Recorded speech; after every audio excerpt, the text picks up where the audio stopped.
Jim and I are getting ready to launch our paragliders from the top of Elk Rock.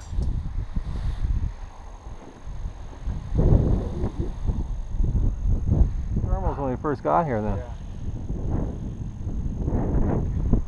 Last time you said that, it felt pretty strong. It was a problem. Okay.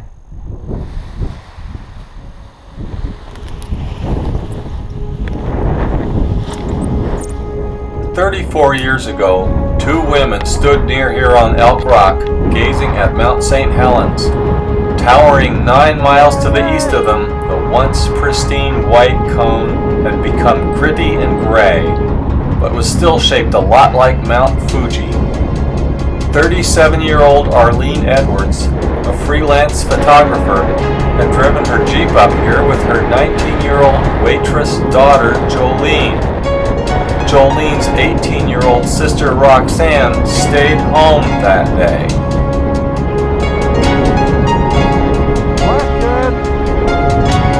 The mountain had been active, and a larger eruption was expected sometime in the future, but Elk Rock was several miles outside of the official danger zone.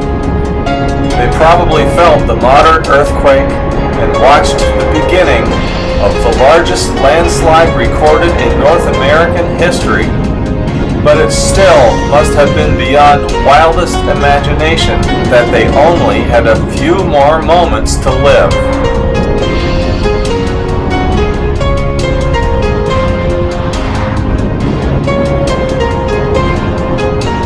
Most landscapes evolve over millennia, but this one has a birthday. May 18th, 1980 reset the clock for almost all of the terrain visible here. On the day before, Mount St. Helens was a quarter of a mile higher and covered with glaciers. At 8:32 that morning, a cubic mile of basalt and ice suddenly slid from the mountain and buried the Spirit Lake Basin in the upper Toutle Valley hundreds of feet deep.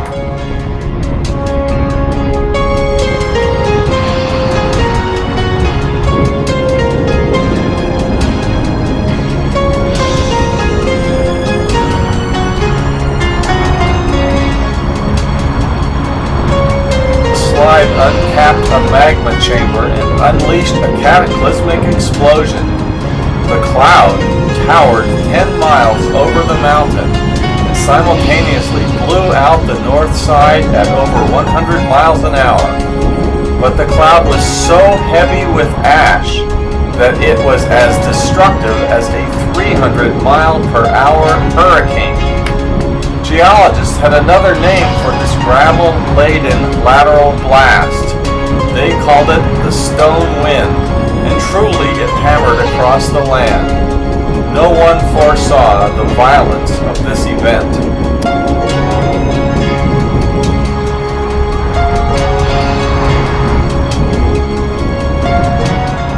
Within a 15-mile radius, all of the trees were flattened and splintered, their bark and branches stripped off.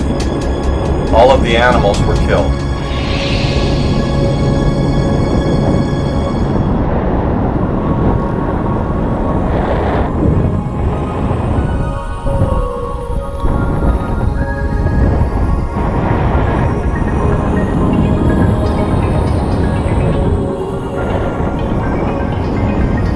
Seven people died that day, including the mother and daughter on top of Elk Rock. Their remains were eventually found hundreds of yards to the west of their overturned Jeep.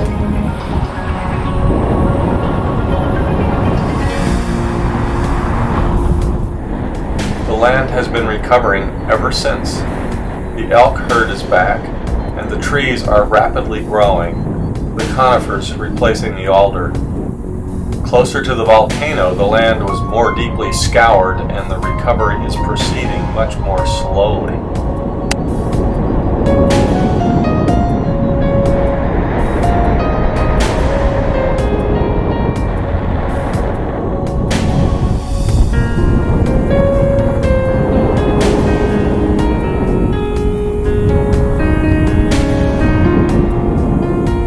About 12 years after the eruption, a new highway was built high on the north side of the Toutle Valley, well above the landslide debris, to provide access to the new St. Helens National Monument.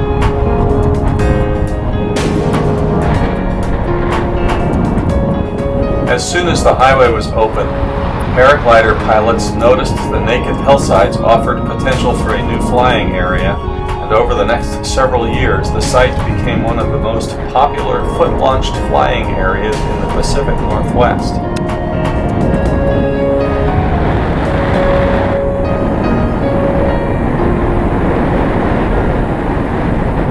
In recent years, trees have grown too tall to permit safe launches at our usual site, but in the last year, the higher launch we used on Elk Rock was discovered. It is not an easy place to launch, fly, or land, but flying there gives a perspective about a cataclysm on a scale rarely seen in a lifetime.